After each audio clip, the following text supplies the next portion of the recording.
everyone, and welcome to this spoiler review for episodes 4 and 5 of Willow, brought to you by the Geek Buddies! Hey! Well, we survived our trip into Wildwood, and we are back out to do our review of episodes 4 and 5 and have some fun breaking down Willow. We missed last week, our apologies, so we're catching up this week with all three of us available here, and we're talking about the Whispers of Nockmaar and Wildwood. We're going to get into all of that here, but first let's introduce ourselves. I'm the Outlaw John Rocha, writer, producer, and host here on the Geek Buddies. I am Michael Vogel. I'm a writer and producer of animated TV shows and movies. And this is Shannon McClung. I'm an animation writer and a television actor where you're going to get to see me next month on the first episode of the third season of Party Down. Yeah, Party Down. Hey! I think we should do a special Geek Buddies reviewing that episode and Shannon's performance. I think that would Done. Get the knives out. thought the actors were all really great, except for one. What was he doing for here? I don't know. We might have those questions on this review as well. But anyway, let's get into it here. We're going to have some fun, and big shout out to Carbon Health, who continues to power and sponsor us into 2023. Please head on over to carbonhealth.com or download their app so you can have a doc in your pocket for any of those holiday healthcare questions that pop up amongst yourself or your friends and your family. All right, so let's dive into this thing. Overall, we're going to do them both. So Whispers of Nockmaar, certainly focusing on the fact that they're going into this castle from the first movie, connected to the grandmother, to Bavmorda there, Kit's grandma, and everything that goes on here. Some really interesting stuff that goes on with all of these characters, some unique pairings, and the whole time we're trying to save Graydon.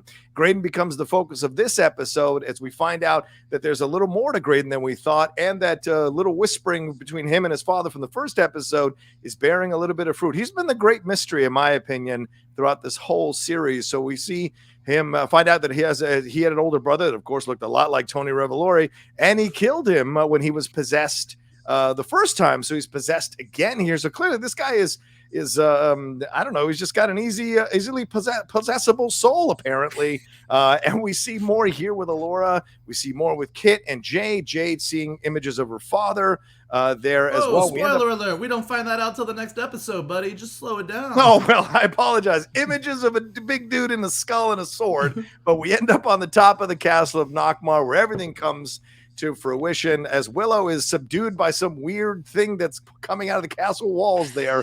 They eventually, Elora eventually breaks the rules thanks to Kit's suggestion and is able to take the evil out of Graydon for now. And we are all better. And the next morning, running off. And then we find out that the Gales are after them as we go into episode 5. So, Michael, overall, what are your thoughts on episode 4? I saw a lot of people saying this is maybe their favorite episode of the series so far. What did you think about this one? Listen, man, let me tell you about this show.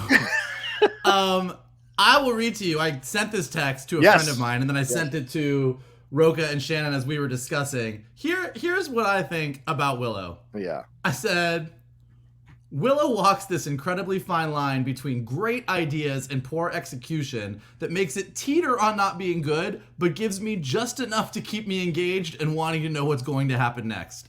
And both of these episodes really sort of sum that up. It is, listen, I'm an unabashed lover of that original movie. I was at the right age when I saw it. I love this universe. I never thought that I was going to get more stories in this universe. So I love just kind of being there. In addition to that, and I think we said this after the very first 2 episodes, I think they've created some really fun, engaging characters and some really great character dynamics within the group. And on top of that, I think the broad ideas, this old crone across the sea that is the one who sort of recruited Bavmorda to get her to kill Elora Danan and now is trying to finish the job. Elora Danan's now all grown up. Did you just disappear and turn into George Lopez? What is happening? Sorry, guys. Here, let's take the camera down. Sorry, keep going, Mike. Keep going. Don't worry about me. Don't talk about the old crone that way. She's gonna clearly. Someone's putting a curse on Rocha's screen over there. What the crap? You're seeing behind the scenes. Here we go. All right, let's keep going. But no, I just think that all the big ideas. So the old crone wanting to finish the job, Elora Danan being grown up but not knowing what she's supposed to do to become this great prophesized leader, Willow not being the legendary sorcerer that he thought he was, Boorman having worked with Mad Mardigan, the relationship with Kit, they've got just a wealth of stuff. Like when they came up with all these ideas and pitched it in the room, Kathleen Kennedy was like, this is great. And she was not wrong. The execution, however, is a little messy and a little all over the place. And so you watch it and you want it. It's good enough that you want it to be better than it is. Yeah. That's kind of how I feel about Willow. Now, as for this specific episode, I get why people think it's their favorite episode. I mean, this was the one that most directly was just really, really tied to the original movie. I mean, they're in the castle at Nockmaar, a lot of talking about Bavmorda, but in addition to that, Elora Danan kind of going down into this hallway and us seeing the scene from the very beginning of the first movie where her mother was killed and seeing Bavmorda take the life, and then having General Kale show up, and then going and having the grand finale of this episode be in the tower where Willow defeated Bavmorda. And then seeing the realization, although I have an issue of this in the next episode, but seeing the realization that what nobody knows is that Willow kind of just tricked Bavmorda. He didn't cast any epic spell. He did his old disappearing pig trick. And so there was a lot of really interesting stuff in here, but it was just messy. Yeah. It's just kind of messy. Characters are kind of doing things like Boorman goes on this whole journey to kind of unlock this room that sounds like there's like a great fucking party going on in the other room, but that doesn't really go anywhere. And then he thinks that the piece of the cuirass is missing, but it's not. The Vox Arcana, the Vox Arcana. And, so there's just, they're moving around a lot of pieces, and in general, they're moving in the right direction, but it's just not really gelling the way that, say, Andor. When you look at some of the other shows that are on Disney Plus, where you see where everything is at the top of its game and that story is just propelling itself forward. This one seems to sort of be stumbling through the wilderness. Yeah, Shannon, we've all turned in that term paper when we didn't do enough homework, and we're just and then very, very, very, we're trying to fill up the words. We're trying to, repeat our points in new and interesting ways, but they're the same points, thinking we can fool the teacher. And it kind of feels that way when you're watching Willow, and especially these last two episodes. We're just focusing on episode 4 for right now. But certainly, I liked this episode, but I agree with Michael. It was a bit messy. Things were presented that weren't necessarily brought to fruition. And all of a sudden, they're near each other. And you're seeing Boorman having these questions and wanting to, manhandling Kit, which Jade has to stop. We see Elora Danan, who was really nervous about her magic. All of a sudden, Kit tells her, "You can do it. I saw you do it. Break all the rules." These weird kind of ways that they're solving these issues that don't feel organic or correct. They just feel shoved in so we can get to the next thing, because we're trying to get to this overall ending of the entire series. What did you think about this? I mean, we had the 13th night brought up in this thing. We had more going on with the visions, as Michael was talking about as well. And we hear about the blood of the six. We hear about the worm, the order of the worm. So in essence, Bavmorda is now kind of retconned as being somewhat innocent, that she was groomed and conditioned to be this. I wouldn't say innocent. Fine, but they're trying to explain away the fact that she was evil. She got taken when she was young and got programmed, and therefore, is it so bad? So I don't know. It seemed weird the way they were trying to do this. What did you think about this episode? Well, one, your analogy of really just brought me back to college and all the times that I had to fill up space in a term paper. Look, I mean, this is sort of their bottle episode. Good point. Yes. It was, I love a haunted castle, haunted house vibe. I mean, everything about this on the page kind of worked, sort of in the broad strokes. I mean, I love the fact that they leaned into the movie so much. I think that is kind of where the show's the strongest. Now, granted, a lot of the stuff about the spell, I haven't seen that original movie in a while, so I don't know how much of that is actually connected, but I certainly know what Bavmorda looks like. And so when you see her like in that tapestry, and then we see the shots that they were able to weave into the movie. The moment where we see Elora Dannon's mom and saying she's here, she's going to come back, she's going to do this. There were so many strong parts of this. I mean, General Kale coming back, played by the late great Pat Roach, who was also the German mechanic in Raiders of the Lost Ark. I mean, there was so much stuff that was fun, but some of those individual quests, as Vogel put, don't really go anywhere. I mean, Boorman's thing is funny, is that he drinks this expired wine, thinks there's this, there are these women on the other side of this door. Now you put a locked door in a situation like this, it's like, don't open that door, there's something bad on the other end, and we don't. It was just kind of like, oh, okay, so what was the point of that? We do get the whole thing about, whatever happens, don't go into the high tower. Like we do get to some of that, and we get some really good performances from Tony Revolori here. I mean, the moment where he says, give me some water, Peck. I mean, that is a very effective line, but by the end, it just doesn't quite come together. I mean, I feel like the series as a whole needed a couple more rewrites to kind of shore everything up, because you get these great ideas that we don't necessarily get to capitalize on. And by the end, I mean, you kind of, you get Nockmaar the next morning, and very similar to the movie. Like, once they've won the day, it's sort of like, oh yeah, this terrible castle, maybe it's not so bad. So in the ultimately, I love the stuff that they were going for, but as Vogel said, in the execution, they just didn't quite get there.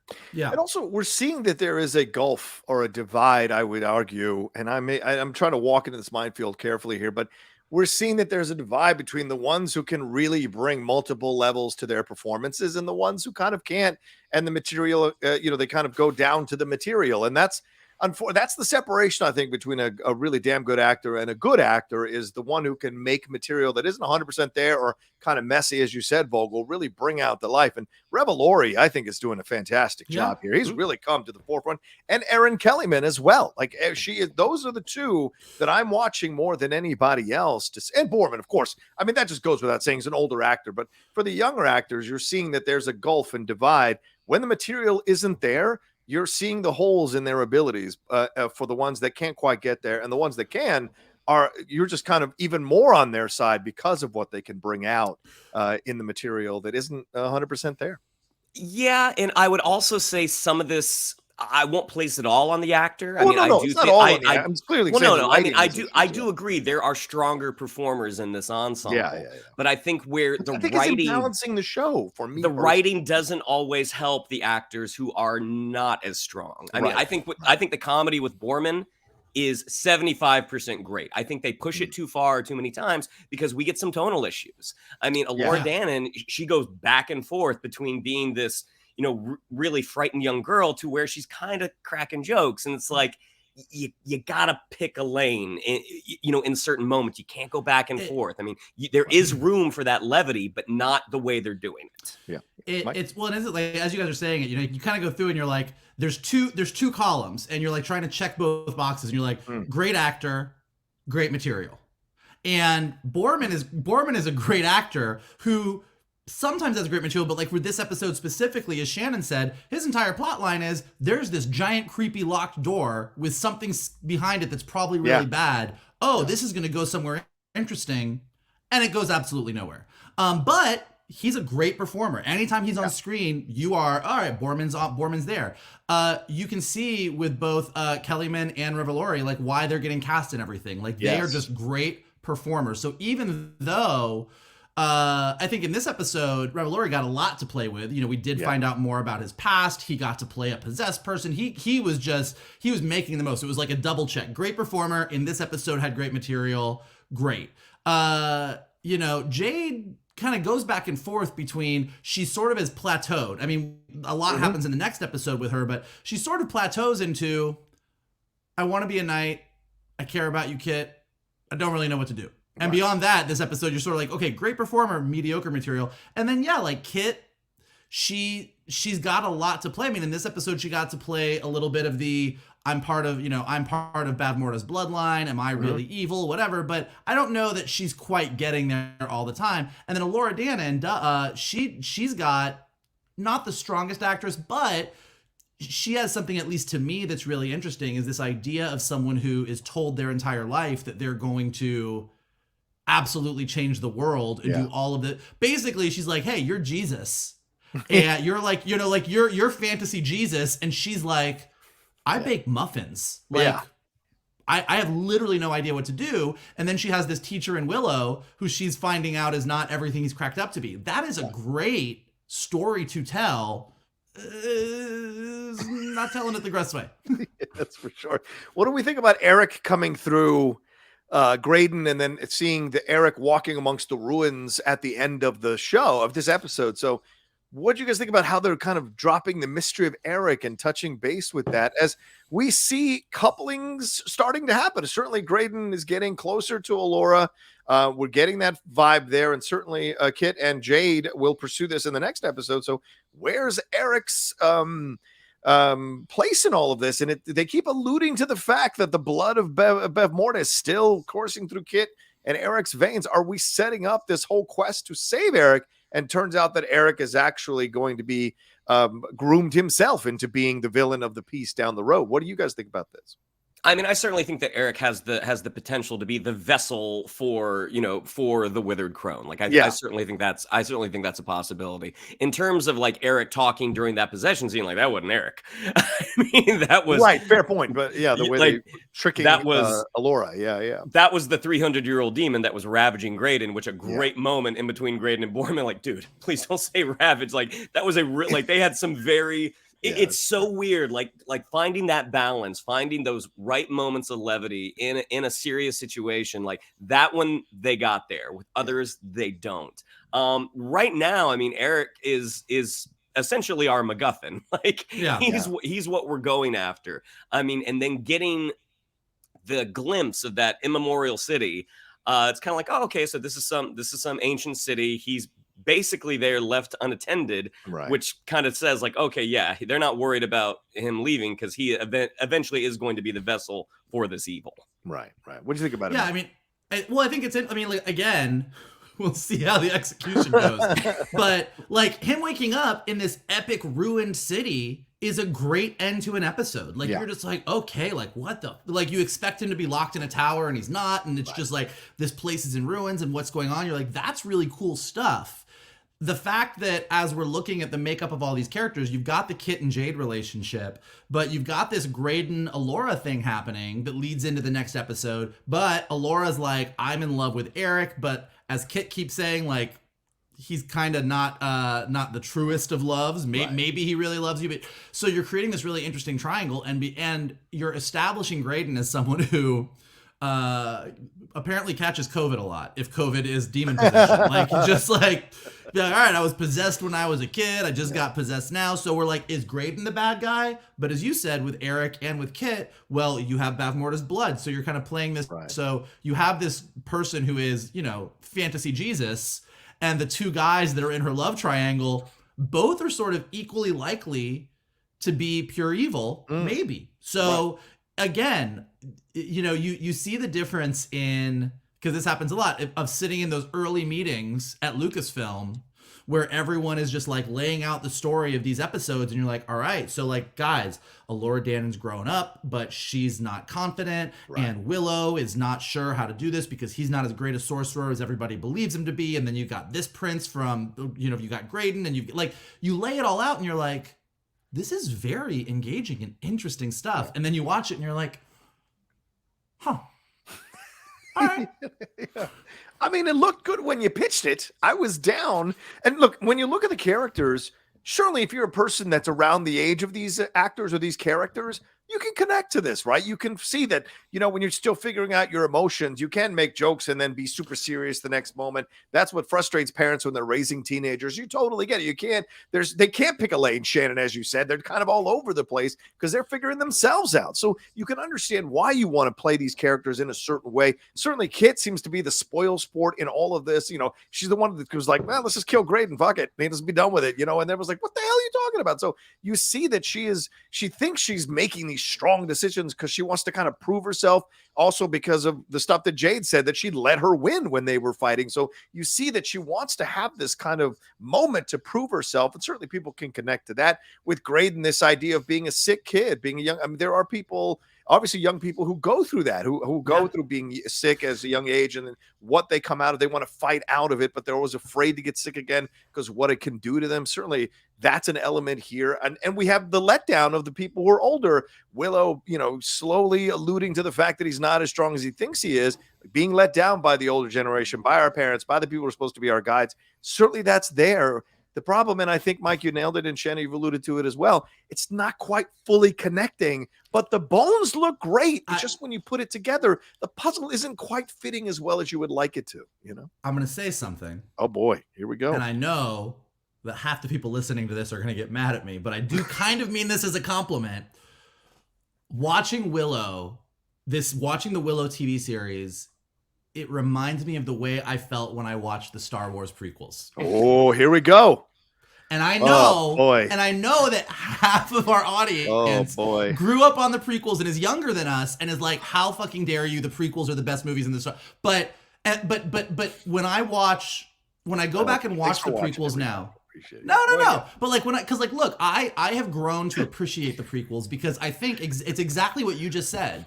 When you pull back and you look at what George Lucas laid out with the Jedi Council and the Clone Wars themselves and Camino, and you look at what Filoni and the whole team has done with it in Clone Wars, the animated series, in The Bad Batch, in Rebels, and everything that has come out of it, the prequels are arguably the most interesting part of the Star Wars saga from the bones of it. Mm-hmm. Now, the execution of it, when I watched those in theaters, some of the wooden performances, some of the story jumps, some of the execution of the prequels leaves a lot to be desired. Right. And as we're talking about this series now, and I think this is what kind of keeps me watching it, is as much as it's a little clumsy and they're kind of stumbling through the beats that they've laid out, the beats are gold. Yeah. What they have established here, what they've established here, somebody comes over to Lucasfilm and says, I want to do a high-end Willow animated series that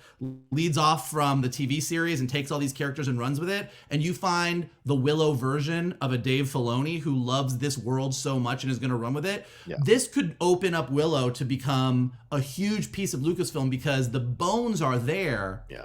The execution is not. Yeah. Shannon, any final words on this episode before we jump off into the next one?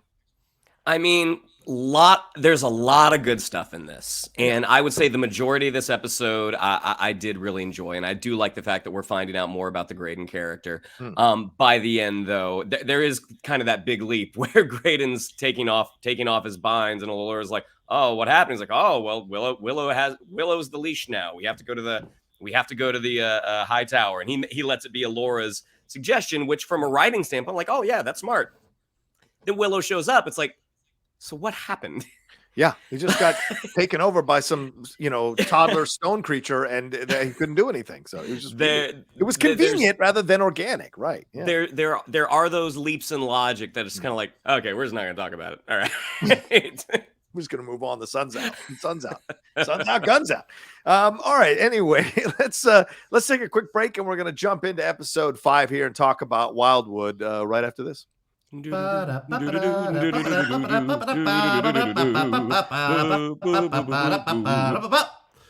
so fast on the trigger, I felt we had to get it in there real quick.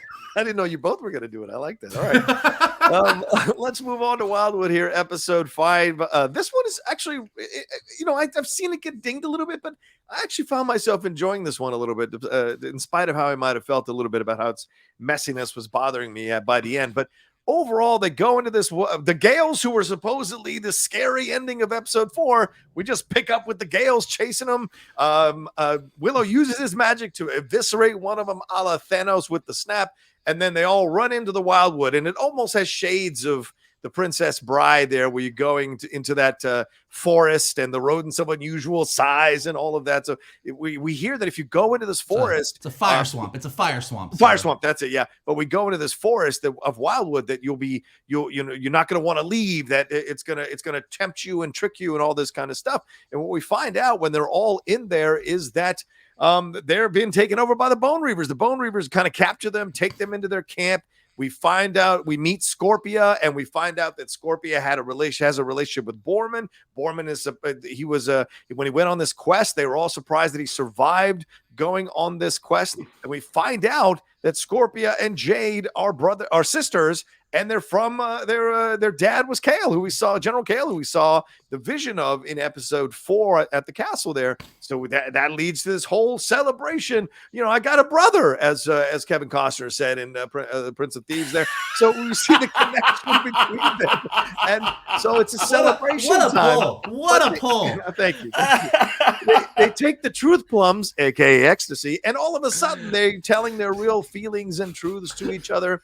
And we lead all the way to this moment, and we get more with Graydon and Elora, and some funny moments with Graydon wanting to know, like, is she talking about me? Has she mentioned me, Willow? Has she, and Willow being like the dad, being like, you know what? She's got to focus on saving the world. Why don't you calm your hormones down? But then we get Kit and Jade kind of circling each other throughout the episode. Here we see Kit being a little bit jealous of the Scorpio relationship, just in a look. But then, of course, later she has a conversation with Elora, and Elora, of all people, who she has been rejecting, making fun of, minimizing her connection to Arrik, is the one she goes to for advice. And Elora is the one that tells her, hey, why don't you just say you're sorry? Don't even tell her what you're sorry for. Just say you're sorry. Say you're going to do better, and say you'll be waiting. Literally the advice that I've been giving John Rocha for 25 years. Yeah, and it finally worked. But yeah, so, because I picked better people. And then at the end there, we're about to get them kissing, and I thought this was great. I'm like, a Disney Plus show showing a full-on kiss between the two main characters of their show. This is great progress. And then, boom, the trolls show up to yank them out, and then now the trolls are here. But before we got to that, Kevin Pollak returns as one of the brownies. What's it? Rule as the Rule brownie. Rule. That scene was so funny that I was so mad that we didn't get more. That is just a master comedian in Kevin Pollak. And I don't know who the actress is who played his daughter. She was great, vibing with him, all of this. So it was such a small cameo, and the fact that he didn't want to go on the adventure and he didn't want to go on the attack of the Bone Reavers, I thought was sad. But in the end, that's what we got, an ecstasy episode in the woods where truths were revealed. And now we find out that Jade is a Bone Reaver, and that she was taken from her family to keep a war from happening with the Bone Reavers. So kind of a weird situation, and that Kit's dad killed Jade's dad. So Shannon, I'll go to you first on this one. What are your thoughts on Wildwood? What did you feel about this overall? Did you like where he went with the characters? Did you like that this was a nice kind of filler episode, but with some information being laid out and relationships moved forward? I mean, look, this goes to the tonal issues of the show. Like the moment that they start and our heroes are running from the gales and we have a rock song playing, I'm like, there's a world where this works, but you have to commit to this because, they were using the pop songs during the credits. I think this is the first time they used one in an episode, and they use a couple during this episode. Because there's no rock songs in the credits, but the rock songs are in the episode. Yeah. Like, I actually think there's a world where that show works, but I feel like 5 episodes in, it's a little late to employ this tactic. Yeah. That sequence was a lot of fun. It's really funny watching our heroes comedically run away from bad guys. The fact that Willow pulls out the wand and does a blowtorch with, like all that stuff was a lot of fun.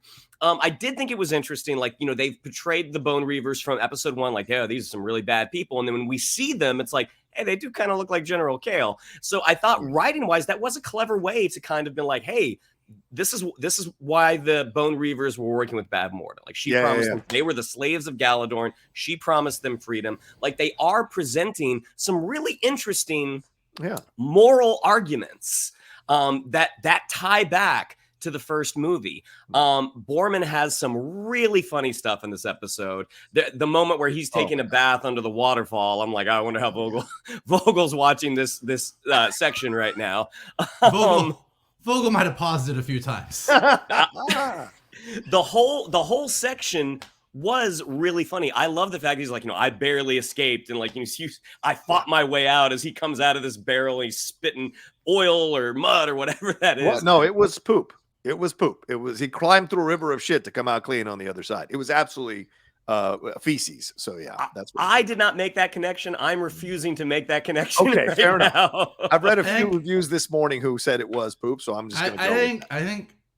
I think John's right. It was troll poop. Yee. Okay. Why do they keep it in a barrel? What would you put it in? The whole section was very funny. I love the fact that we meet Scorpia, who ends up being Jade's big sister. Yeah. The whole truth plum thing. It was like, okay. I mean, you're looking for a family appropriate way to have this kind of fun, druggy, boozed up scene. Yeah. It worked. I mean, I do feel like Jonathan Kasdan borrows heavily from his dad a lot, as Kit is having a drinking contest. Yeah. That's straight out of Raiders. I mean, I felt like that was almost. I felt like that was almost intentional. It was so like I was like, yeah, they're giving us a Raiders moment here. That was totally intentional homage with the drinking.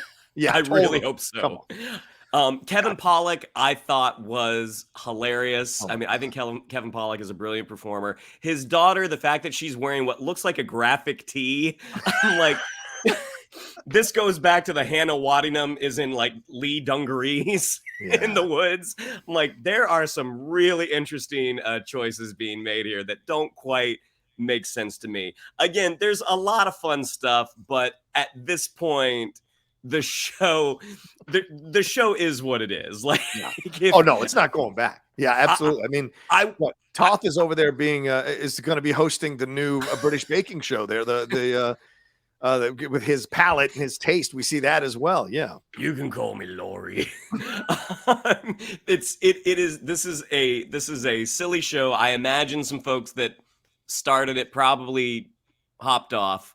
As you guys said, it gives us just enough to want to keep going, even though they make it difficult. Yeah, I was on the fence after episode 3, but now I'm like, you know what? I like these characters, and it's messy, but I still want to see how they're gonna land this plane. I've been on worst flights, is what I'll say. So I'm still faith that the pilot is gonna land the plane here. And I want to give a shout out to Amelia Vitale. That's who plays Ganush. She's fantastic as the daughter, and Adwa Aboa, who plays Scorpia. So, Michael, your thoughts on this episode overall? I mean, I think you guys are right on. Like this episode, there's some things that just really irked me from a storytelling standpoint, from a world building standpoint, but also just kind of fun. Like, the Reavers were fun. I mean, and to Shannon's point, they were fun. Everything with the Reavers at the party and the you can call me Laurie and I don't know if this tastes right, or you've got a really good palate, that's the proper time for that humor. That's where that humor works. In a nice, slow scene where you're not high stakes and everyone's having a party and you just get silly. There was a lot of, like, Revolori with the whole, like, how do I look? And you're like, well, girls like the beard. And he goes, well, why didn't you tell me that before? Like, well, you didn't. Like, that. It was all really fun. Yeah. Like such a missed comedic moment when Laurie says, well, he doesn't have a girlfriend. And this guy is a background performer. Yeah. I'm like, why didn't you have him do something? Have him drop his head. Bow his head down or go, really? And then walk off. I agree with you 100%. But Scorpia was great. Also great casting because the second she shows up and she's like going back and forth with Jade, I'm looking at the freckles on her face and I'm like, well, you two are sisters. Like you two are clearly related. And then it was like, all right. Got it right. But everything with her and Boorman was really funny, kind of her taking him in and then like her and Boorman, that whole scene where he was tied up, very reminiscent of Saoirse Madmartigan from the original Willow movie. And also just really just two actors, kind of their repartee. Yeah. Really nice chemistry back and forth between them. A couple things that irked me. The Brownie. So Kevin Pollak was great. Lovely to see him. Yeah. Why they had these palatial Brownie estates and why the Reavers were like, let's just let these houses be in our prison was like beyond me. Like I would have been so down for Revolori and Willow to be trapped and Willow to see some little footprints and there was something and then like he was and he knew because he knew and then like the whole scene could play out. But when they walked into this like prison cell and there's 3 Barbie dream houses painted white attached to the rocks, and he's like, oh, brownies. And I'm like, eh. And then this just is like one of those, this is one coincidence too far that the one brownie that Willow knows happens to be living in the prison where I'm like, okay, guys, like I'm super down for the my former sidekick from the movie shows up and I really want him to come with me on this adventure, and he says no, and he kind of gives the handoff to Graydon. Like, again, story-wise, it's great. Execution-wise, I'm like, as a former executive, I would be like reading this, I'm like, so you're telling me he's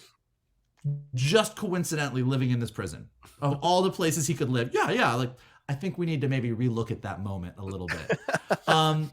Another thing that really irked me is a big part of this episode is because of the truth plums. Elora overhears Willow saying that he isn't really the sorcerer that he said he was, which is lovely. And I love that there's this relationship, but this is one of those, I feel like this is one of those moments where you talk about things being a little sloppy in their execution. In the former episode at Nockmaar, we get to visually see that Willow didn't do what he said he did. Right.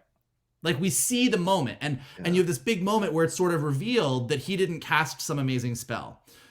From a show running standpoint, it would be stronger for Elora to have watched that and seen it with us, and we saw her reaction, and then the next episode is them having a heart-to-heart about what she saw and how she's disappointed. Like, it's just like, but absolutely, because when you sort of split the moment up, like, we as the audience get this big thing that Willow kind of just played a trick, which you know from the movie, but you kind of see that he's not the sorcerer that he's been built up to be. And then in the next episode, Elora sees it, but it's better if the audience and the characters all hit that moment at the same time. So there, again, the moment, great. The relationship between Elora and Willow, great. Just wish it had been better executed. But to what you guys are saying, this is just a fun episode. Yeah. I think the Jade reveal and the fact that she's Kale's daughter and the fact that Kale's daughter and Mad Mardigan's daughter are having this relationship. But another thing that irked me about this, to your point about their kiss, we've seen them kiss. They kissed in the first episode. That's true. But this was... Which is great. Which is great. But, like, again,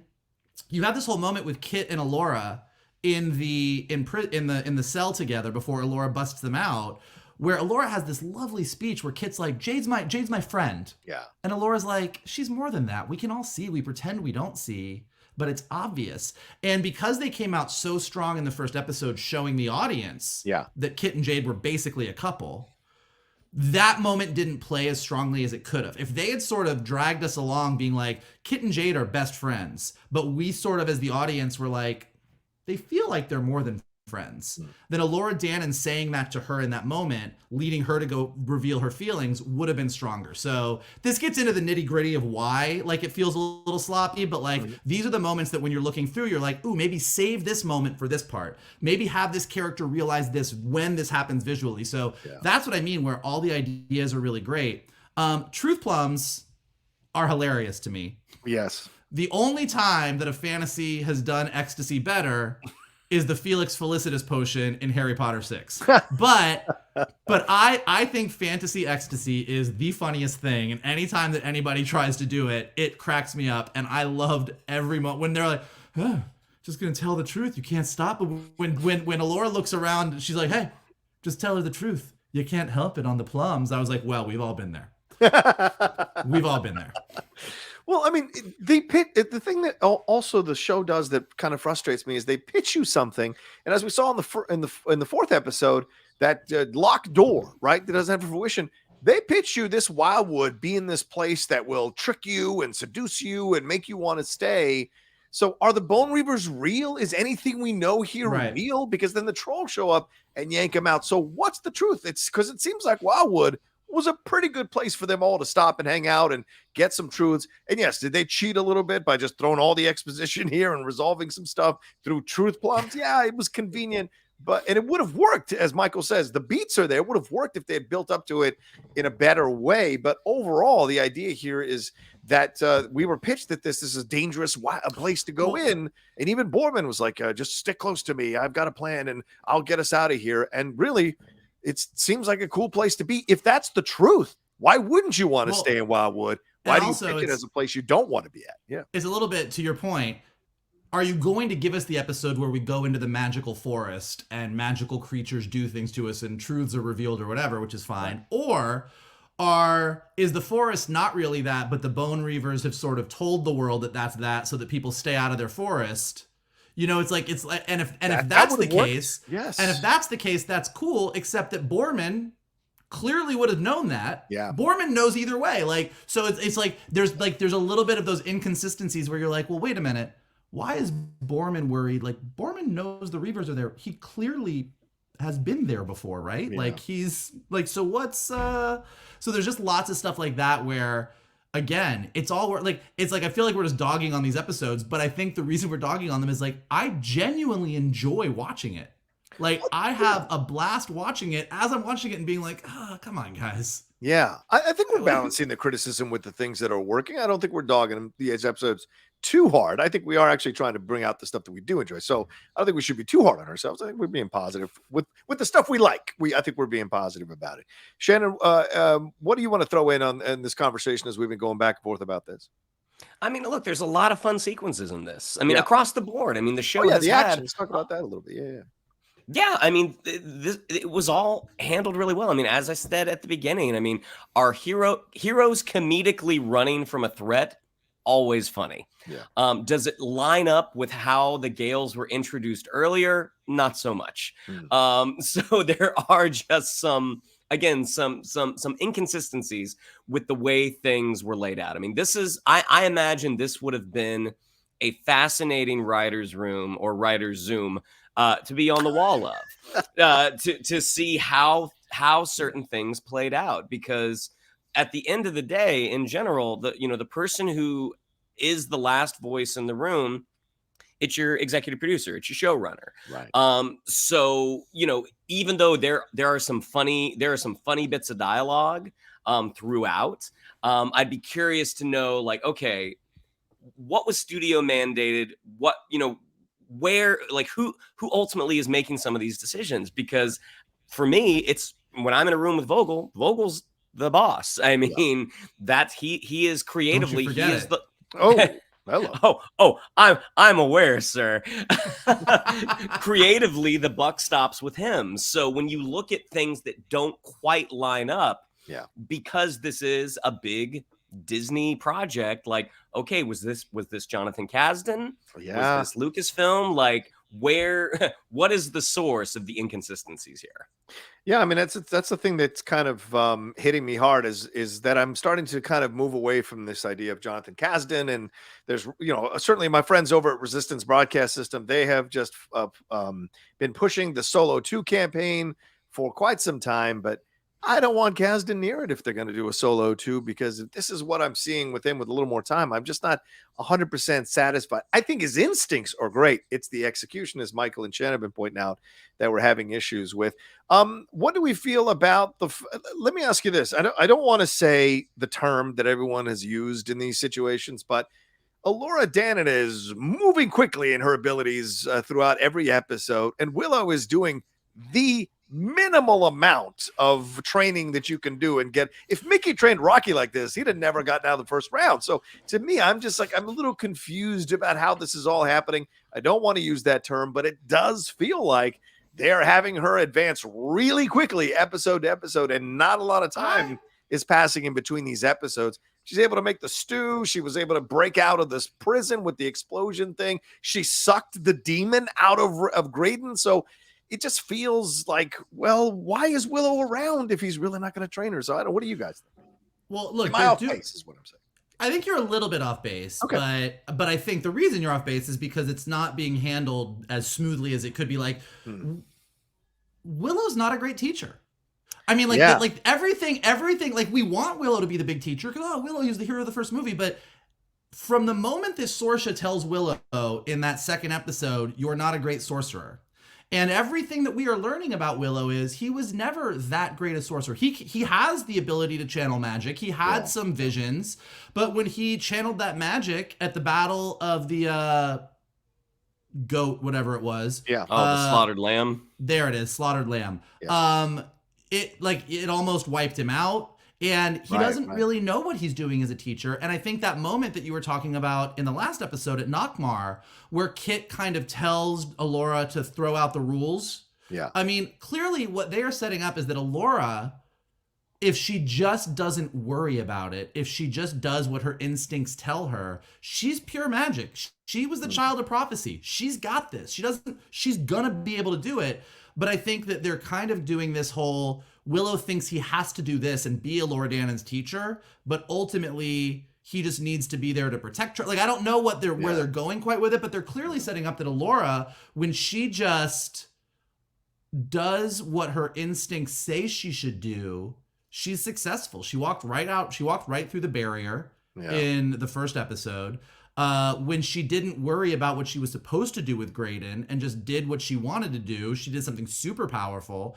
And even with the wand, like, I don't think that they are Mary suing her, which I think is the dumbest term. But I said that's why I didn't want to use it. That's why I didn't want to. I'm saying it because I think it's a dumb term that gets way overused by a lot of dum-dums on Twitter. But it's incorrect.